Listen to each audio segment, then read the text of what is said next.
అందరికీ నమస్కారం. మనం రోజూ వాడే అక్షరాలున్నాయే, వాటిలోనే ఓ అద్భుతమైన ప్రపంచం దాగి ఉందని ఎప్పుడైనా అనిపించిందా? మన భాషలో, మన సంస్కృతిలో దాగి ఉన్న ఒక పెద్ద రహస్యాన్ని ఈరోజు మనం కలిసి ఛేదిద్దాం. సో, తెలుగు లిపి ఆత్మన ఆవిష్కరించే ఈ ప్రయాణానికి స్వాగతం. ఒక్కసారి ఇలా ఆలోచించండి. మనం రాసే అక్షరాలు కేవలం శబ్దానికి గుర్తులు మాత్రమే కాదు, వాటికి కూడా ఒక ప్రాణం, ఒక ఆత్మ ఉంటే ఎలా ఉంటుంది? భలే ఉంది కదా ఆలోచన. సరిగ్గా ఈ ప్రశ్నే మన ఈరోజు అన్వేషణకు నాంది. పదండి, అక్షరాల వెనుక దాగి ఉన్న ఆ జీవాన్ని తెలుసుకుందాం. ఈ ప్రయాణంలో మనం మొదటి స్టాప్ తెలుగు భాషకు ప్రాణం పోసే గుణింతాలు. అసలు ఇవి అక్షరాలకు ఎలా ప్రాణం పోస్తాయి, వాటి వెనుకున్న కథేంటి ఇప్పుడు చూద్దాం. మనకు తెలిసినంతవరకు గుణింతాలు అంటే ఏంటి? హల్లులకు అచ్చులను జోడించే గుర్తులు, అంతేకదా? కా లాంటి ప్రాణములేని హల్లుకు కా, కీ, కీ అంటూ రకరకాల శబ్దాలిచ్చి దానికి జీవం పోసేవి ఇవే. కాని అసలు కథ ఇక్కడితో అయిపోలేదు. నిజానికి అస్సల కథ ఎక్కడే మొదలవుతుంది. ఇవి కేవలం వ్యాకరణానికి సంబంధించిన గుర్తులు అస్సలు కాదు. ఇవి మన పూర్వీకులు మనకు అందించిన సాంస్కృతిక వారసత్వపు ధారాలతో అల్లిన అద్భుతమైన కళారూపాలు. నమ్మండి, ప్రతి గుర్తులోనూ ఒక కథ దాగి ఉంది. సరే, మరి ఆ కథల్లోకి వెడదామా? ప్రతి గుణింతం గుర్తు వెనుక ఒక దివ్యమైన రూపకముంది. మన అక్షరాలకు ఆ ఆకారాన్ని మన పెద్దలు ఎందుకు ఇచ్చారో తెలుసుకుంటే నిజంగా ఆశ్చర్యపోతాం.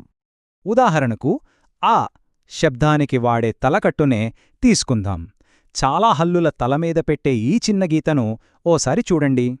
తెలుసా, మన పెద్దవాళ్లు ఇందులో సాక్షాత్తు పరమశివుడి జటాజూటాన్ని చూశారట. అవును, అంటే అక్షరం ఒక శరీరమైతే ఆ శివుడి జటలే దానికి కిరీటమనమాట. ఆలోచిస్తేనే ఎంత అద్భుతంగా ఉంది కదా ఈ భావన. చూడండి, ఈ ఒక్క చిన్న రూపకంతోనే అక్షరానికి ఏకంగా దైవత్వాన్ని ఆపాదించారు. సరే, ఇక ఈ శబ్దం కోసం వాడే గుడిని చూడండి. అక్షరానికి పైన ఎంత అందంగా అమర్చారో. దీన్నేమో అక్షరానికి పెట్టే కిరీటంగా వర్ణించారు.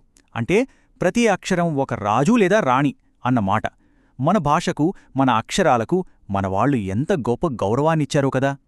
అలాగే ఊ శబ్దం కోసం వాడే కొమ్ము, దాని పేరు వినగానే మనకు జంతు కొమ్ము గుర్తొస్తుంది కదా. మరి కొమ్ము దేనికి ప్రతీక? బలానికి, శక్తికి.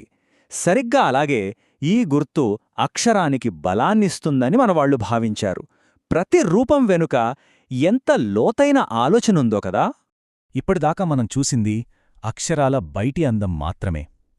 కాని అసలైన రహస్యం ఇంకా లోపలే దాగి ఉంది.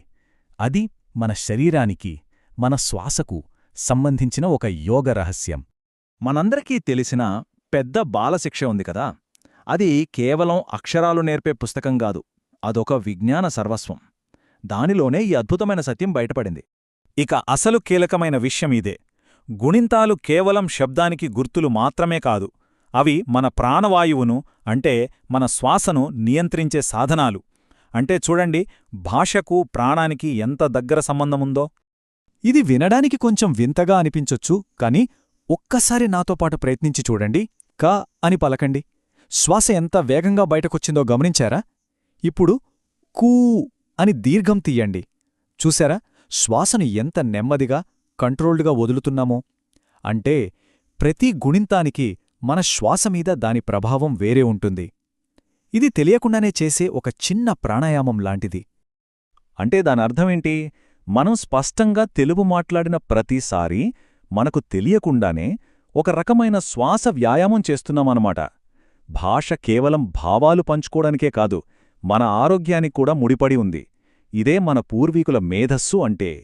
సరే, ఇప్పుడు మనం తెలుసుకున్న భాగాలన్నింటినీ కలిపి చూద్దాం.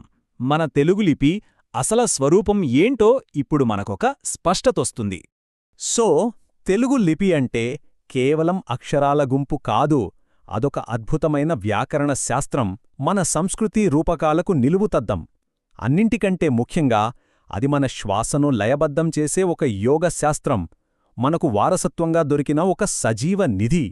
అంతిమంగా మనం గుర్తుంచుకోవాల్సిన ఒకే ఒక విషయం, మనం రాసే ప్రతి అక్షరం మన సంస్కృతికి, మన ఆధ్యాత్మికతకు, చివరికి మన శరీరానికి ఒక వారధి లాంటిది. అక్షరమనేది నిర్జీవమైన గుర్తు కాదు, అదొక సజీవ శక్తి. ఈ అద్భుతమైన ప్రయాణం తర్వాత ఒక్క క్షణం ఆలోచిద్దాం. మనం రోజూ వాడే భాషలో, అక్షరాలలో మనకు తెలియని ఇంకెన్ని కథలో, ఇంకెన్ని రహస్యాలు దాగి ఉన్నాయో కదా. మన వారసత్వాన్ని కొత్త కళ్లతో చూసే ప్రయత్నం చేద్దాం.